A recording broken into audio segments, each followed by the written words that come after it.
Hello, good evening. Kathy Beatty here with Divorce Support Anonymous, stepping into your space of life for a few minutes today, December 6th. The month is moving quickly, as the season always does. But for you, it may not be a time of great cheer. It may be a time that you are having some real difficulty in experiencing this holiday season. And that's why I'm here. That's why I'll be here every day for the month of December, just to give you a little thought, a little hope, hopefully to get your mind going in a different direction. And that's my purpose here. So a few quick announcements. I want to just share a free webinar, January 4th, 7 o'clock. We're going to talk about looking forward, making a new 2023. Of course, it's new. You've never lived it before, but a new plan for 2023. And then we are going to also have a group support is going to begin on January 10th, where we will go 10 weeks and we will work through the process of divorce, covering everything, well, almost everything going through divorce. So January 11th, we're going to start life coaching after divorce. So that's going to begin. That will also be a 10-week different program where we, again, will be designing a future for 2023 throughout a weekly process. It's going to be a fabulous, I've held this, it's called Redesigning Your Life, held this many times in the past and have seen just some incredible results as we start, again, looking forward, getting ready to live instead of existing and surviving, which is where many of you feel right now. So I want to talk a little bit about a different sort of topic tonight. I try to stay with all the practical, but tonight I want to talk about something that you maybe haven't thought about for a long time, and that is, what are the longings of your heart? What are your dreams? And what are your wishes? What is it that you want? What do you long for? What do you really long for that you just desire for deeply in your heart that you don't have right now? Maybe it's peace. Peace is priceless. But inside of your heart is a longing, dreams and wishes of things that you want to accomplish, things that you want to do, things that you want to have, to create.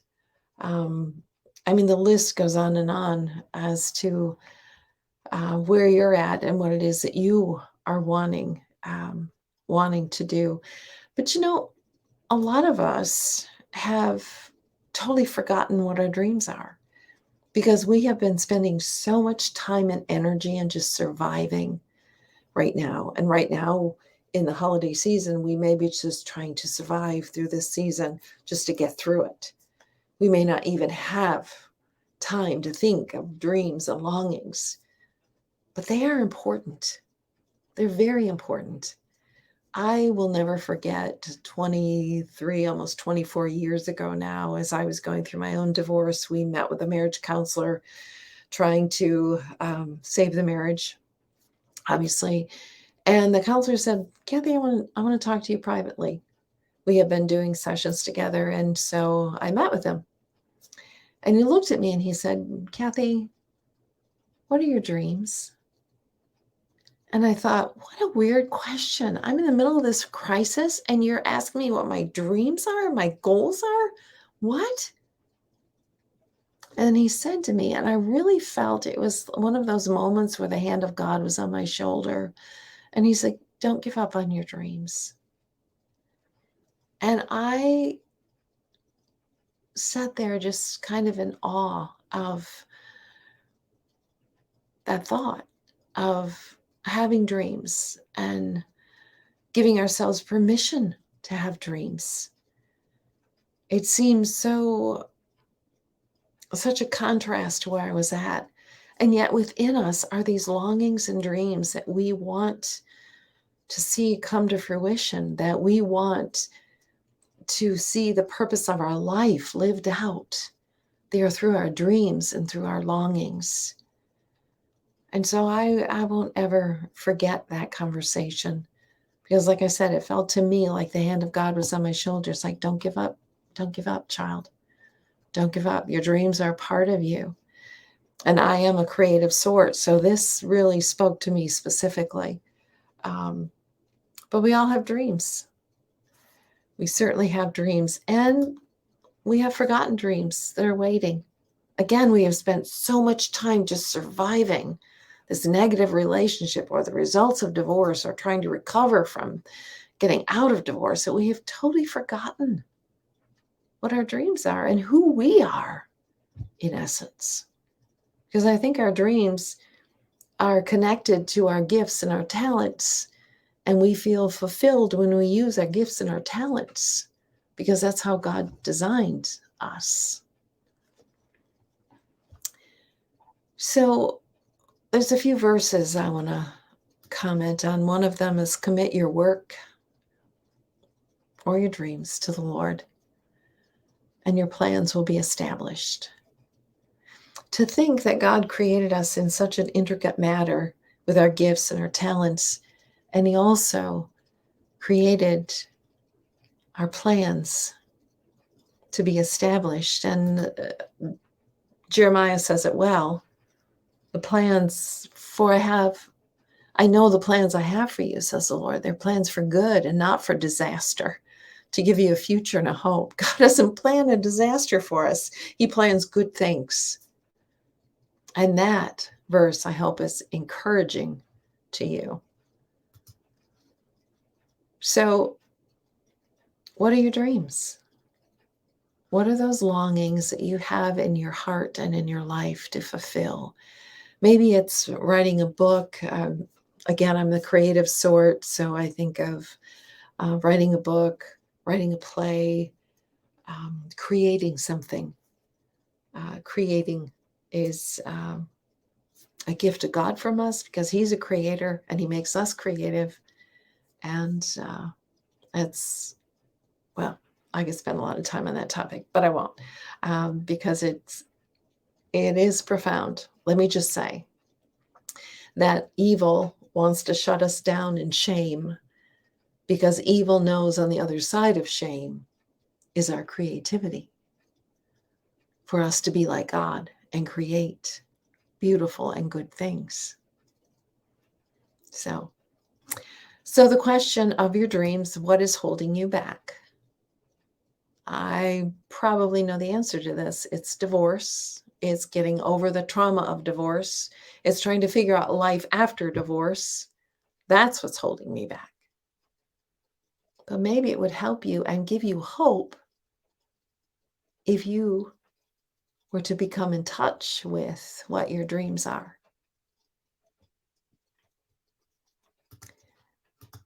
And where would you begin? If you were to, first of all, identify and recall what your dreams are, where would you begin? I remember, and well, let me tell you this. I'll use this slide here first. Run away for a while. And one of the exercises that, if you join the Redesigning Your Life in January, we'll talk about, we'll be working toward this goal of running away for a little bit and getting away from telephone and all of our regular chaos, and really just sitting with God and deciding what it is that we want, what our dreams are, what do we want our future to look like. It's such an important time that we do that. So very important that we quiet all the noise around us and we just sit and we invite God into a period of time to where we say, what do I want for the rest of my life, God? And how will you help me establish my plans? when I commit them to you, when I involve you in this process and I don't leave you out of this process. But when we do that, we can discover or rediscover some amazing things about ourselves to get us excited once again about life and creating things or being involved with things or starting a new business or who knows, who knows. But we do need to get away and quiet ourselves and just listen. Listen to our own heart, listen to the Spirit of God, and to find out what it is that we really want. And I do this exercise all the time with folks. But I remember one in particular. She ran off to a nearby town. She got by water, which I always recommend. If you can buy warm water, especially, would be ideal right now in December. Um, but she sat there and she did the journaling and she did what I had asked her to do. And she came back and she was so excited. Well, no, let me preface it by saying this. She was very discouraged when she was in my group. She said, I don't even know who I am. I have a 16-year-old rebellious son. I'm a single mom. And she was really just distraught, really just very sad. And so she did this exercise and she came back and she said, Kathy, I did the exercise. I had forgotten how much I love archaeology. I'd totally forgotten how much I love archaeology. So she joined an archaeology group and started going on digs. Yes, people still do that, even in the Grand Rapids, Michigan area, I guess. So she was so excited. And the difference in her countenance from before she did this exercise to after when she did this exercise was unbelievable. Why? Because she had attached to her dreams, to something that gave her joy. Something that gave her joy and intrigue and intellectual stimulation and all the things that she needed to feel like she was alive. And it was such a fun observation to see this woman. And I've seen it in others, but she stands out in my mind because of the contrast, the before and after. So, what is holding you back from pursuing that dream? Maybe this Christmas season is a good season to start. You could start planning it now and then start doing it in January. Where would you begin? Well, first you've got to identify it, right? Who would support you? Don't go find negative people and give them your dream and expect them to be supportive of you. They won't. They don't know how to. So find the right people who would support you. So imagine this. Imagine a little girl or boy who walks up and sits on Santa's lap and looks up in his big eyes. And Santa says, what do you want for Christmas? And this little girl or boy, in full trust and faith, tells what it is that their heart longs for. That is such a picture of what God wants us to be with him. A little child who climbs up on his lap, in trust, looks into his eyes and says, this is what I want. This is what I long for. This is what would make me happy. And again, if we commit our work and our dreams to the Lord, your plans will be established.